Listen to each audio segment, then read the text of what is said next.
Having finished the master bedroom floor, it was time to make a start on the other two floors, or the floor rather, for the two bedrooms and the shower room. So this is slightly different in the fact that this floor sort of drops away quite considerably. It had one tiny area which was slightly higher than the old levels, and it was just sort of where I'm working there. That wasn't much at all. Tiny bit to take away.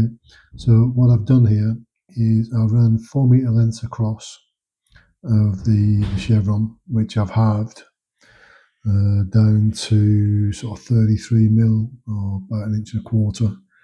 And then I'm putting cross beams in every so often. And the idea behind this is that although I've said it's a suspended floor, it's not actually suspended as such, but it's sort of freestanding.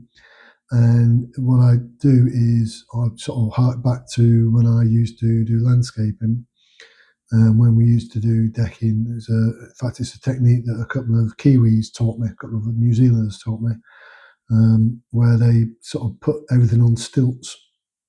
Rather than digging, they might put one or two posts into the ground, but other than that, everything was sort of stilted, and that way it's all sort of locked together.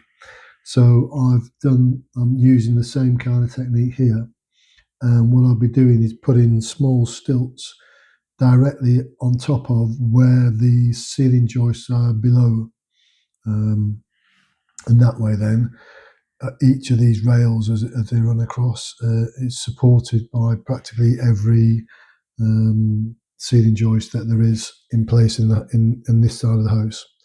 So it's a bit of a tedious and time-consuming job, and I also prefer to screw the stuff in rather than nail it. Again, this is going back to my old landscaping decking days. I just find it's much easier, and if there's anything that needs redoing, it's easier to unscrew a screw than it is to try and pull a nail out. So fixing these mainly with sort of 50mm screws, or 60mm wherever necessary. I tend to run the panel in the same way as the joist as well. I'm not running them across, just because I've worked out that it's two funnel panels from front to rear, and that way there's a lot less cutting. So in my head, I'm always trying to think like a mathematician. So I'm always looking to do something that's going to be the easiest way of doing it. And so you've got six full rows of boarding of panels, and then a final one where you've got the chimney breast as well. So that would need a bit of playing around. But other than that, they all kind of go in full. And I'm not overly concerned about staggering the bonds in the centre either, because that's kind of where the partition wall is going to be between the two bedrooms. So again, what I will be doing is cutting a panel and leaving it out for the shower room, because I need to try and get organised on how I'm going to run the soil pipe out from that area. So it's a bit of a tricky one. There's not sufficient height underneath the floor here, so it would mean I'll have to probably knock through that bit of ceiling, drop the pipe into what's essentially the sort of living area, and run it across at the top level to the outside, and then obviously box it in and insulate it and sort of soundproof it so that it doesn't cause any concerns. I don't think there's no other way. I can't run it across the top or underneath. I can't run underneath this floor, because you have, although you have the cob, a lot of it's actually been taken away for whatever reason. It's not something I've done. The floor was like that before. So you had one side, which is what I'll call the master bedroom area, where you had the briquettes and the tiles, and it wasn't level, but it looked level. And then this area here, it sort of just drops away. So we're almost on top of where the old batten is that sits across each ceiling joist. that they wrap sort of the cob around. So I'm not able to run sort of 110 mil pipe directly underneath this floor to the outside. I think the only way will be to punch a hole through that ceiling at that far end, and do what I've sort of suggested. It's such as life. It's not the end of the world, but obviously, if you can find an easier way of doing it, it's always better. So these rails, the cross beams are around about 55 centimeters, because the panels themselves, they're more sort of almost sort of British sized. They're 2.44 meters, which is 8 foot in old money, and they're 59 centimeters, which is just shy of 2 foot.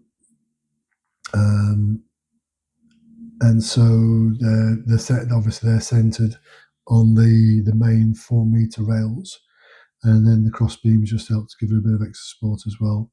And then on one or two places, I'll use a bit of insulating foam as well, or expanding foam as well, just because where I can't get any batten in to get a level, and it's kind of right tight on that middle wall there.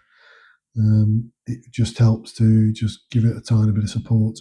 Not talking about it's only overhanging maybe 8 or 9 centimeters, or about 2.5, 3 inches. But it's just easier if you can kind of cushion the stuff in. So I've also cut some bits of rail. So obviously the very first rail that went in was a continuation from the master bedroom area. So it was kind of an inch by about 1.25 inches, or 25 mil by about 33 mil. And then directly after that, the area just drops. So by the time you get to near sort of the chimney breast side, you're probably down about 14 centimeters, 13, 14 centimeters down. So it worked better with this, as far as you've got. You're not trying to, as I did on the other one in the master bedroom, where you're just trying to patch it up with tile and brick, and then foam it just to hold it in place. This will actually be a proper joist floor, if you like, and it's just like I say, it's just supported with lots and lots of stilts that sit directly above where the ceiling joists are. So that should give an even distribution overall. There's not a vast amount of weight in this timber anyway, and then the OSB paneling, and then there's going to be a bit of laminate to finish the floor at the end, at the last knockings. So I don't think the weight side of things is a major consideration. The other side, we've actually reduced the weight on it by taking all the old briquettes and tiles off that floor. And the joists downstairs are sizable. They're a huge bit of kit. And I've been trawling all over this floor for weeks now when I was doing the roof and stacking stuff in it. So it's never caused any problems. It's never looked to budge. And then me trying to work out the easiest way of getting these panels upstairs rather than coming up via the staircase. I created there was a little bit of opening there in that new wall, so that enabled me to. I've still got to go downstairs and offer one up into the space ready, and then come back upstairs and pull it through. But it's still better than trying to work your way at the moment. Trying to work your way through the downstairs to the stairs is kind of awkward, because there's masses and masses of plasterboard and insulation just in that area. So this is why there's a gap between when you see me, when you don't see me. You see me, then you don't, because I've got to go downstairs, lift the panel up onto some panels that are already there, then come back upstairs and then drag it through. Now, obviously, there's two people on site. You've got one person downstairs that's offering the boards up, and the other person upstairs that's taking the boards. And here you see this is the point where leaving it for where the shower area is going to be. So there'll be a slight gap there, another gap, but there'll be a panel that'll be left out while I work out the best way of doing this sole pipe, and then I can just continue on. But you can kind of see the stilts.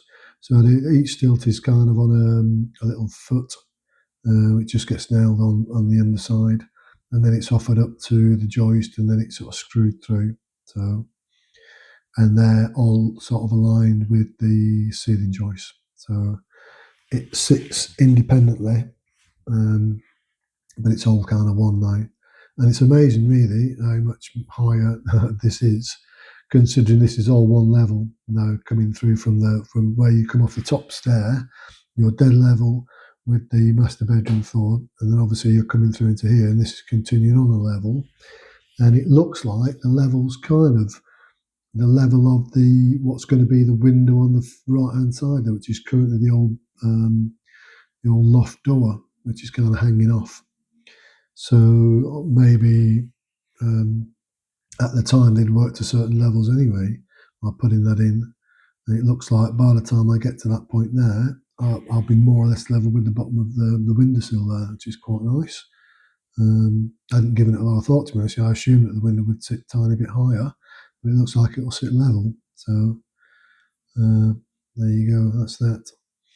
And then it's just a matter of using 30mm screws every so often on these, probably every sort of 15 centimetres apart, to hold them in place. Not going to really go anywhere because it's tongue and grooved, which means that you've got one side of the board has got a little sort of extra bit in the middle of it sticking out, and the other side has got a groove in it. So when you offer the boards up, they sort of slide inside one another, and with that, then it gives you additional support on both the length of the panel and the width of the panel as well. So you got the top end and one side is tongued, and the bottom and the other side is grooved. And here I'm probably just cutting out in preparation for the bathroom panel. I'll leave that to one side. So, and then the other bit, because these are two panels in length from front to rear, that means it'll just go in the excess cut from that then goes onto the other end, which you'll not see because, as usual, my camera angles aren't brilliant on this. I try and open up the lens as much as possible, but it's very difficult, and I really can't be bothered faffing around trying to keep changing the camera angle all the time. So it's the best as I can do on my Jack Jones while I'm doing this. So put a few fixings in. I also mark with a pencil or a felt pen where the cross beams are, so that because it's easy to forget exactly where they are once the panel's in place, and that way then you've got a visible line you can work to fix down the cross beams as well. But it's a fairly inexpensive flooring as such, but it works a treat. This is 18mm thick, so it's about 1/4 inch thick. I didn't think it needed to be anything more than that. These are only bedrooms. They're going to have another 7 or 8mm of laminate sitting on top of it as well, which will run in the opposite direction, probably, or 45 degrees. I kind of like 45 degrees. I think it makes a room look more interesting, particularly when you've got rooms that aren't like to be overly square. It'll be square where I'm putting my plasterboard in, but other than that, and the other walls aren't overly square. So it's a tiny bit more work when you're doing 45 degree, but it does look miles better. It looks more professional, and it gets you out of problems where, and you don't get too much more wastage either, to be honest with you, when you're cutting it. It's just a little bit more time consuming, but sometimes things are worth that bit of extra effort. So you can see the panel that's been left out for when I'm organising my sole pipe.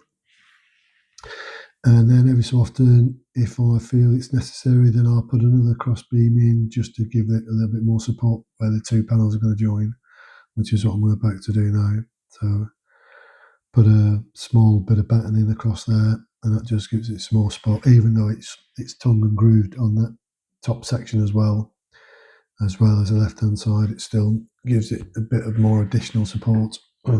So you just a bit of spare batten that I had left over. Again, get into position, screw it in, and then we're all ready to go with the next panel. And it's just a question of doing that sort of over and over and over until you reach the end.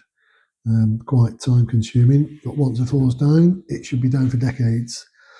All my cables are in, they're running across for everything that I need downstairs. And then obviously anything that's going to be in these rooms anyway, I can run above. With the metal stud work, there's a sort of holes left in that so you can feed cables through, which is handy. And hang the other cables for the ceiling lights and that sort of directly over the top, where obviously the ceiling's going to be. So that's the easy part. And I have run some again through some conduit through because what I forgot to pick up at the weekend was some 6mm cable for the oven. So there's an empty again which is currently in place, an empty conduit that's running from one end of the building to the other. And once I do pick up the 6mm, then I can just feed that straight through and pick it up one end. So I think everything's sort of covered on this as far as the electrical side downstairs is concerned. It'll just be the plumbing side, pulling the water up into that shower area and pulling the waste away. So we're sort of midway through it at this stage here. So a quick walk round so you can see some of the cables on the bottom there, obviously in their protective gown. There will be sockets there will be at least one socket in the showroom, which is fairly normal for French bathrooms or showrooms. And then obviously we've got to the point now where we have sort of finished. So this is good. The floor is down. Like I said, it does kind of meet the sill level there, which is kind of nice. I hadn't given that a great deal of thought, but works quite well. And then you got the chimney stack on one side, which we need a bit of tidying up. Got the spare bits of board, got the spare bits of rafter, which will be utilised for other things. And then a short walk through to the other side just to see from either end. So fairly pleased with that. That's another job done. And that means then we can start thinking about the metal stud work, which can go in at fairly early doors. Probably just leave the insulation a little while, it doesn't need to go in straight away. And I do need to do a little bit of tidying up on the inside part of the roof as well, where it meets the soffit at the bottom. Anyway, that's the end of this video. I hope you enjoyed it. Seeing the floor be put down. Thanks as ever for all your comments and kind words, and I'll see you on the next one.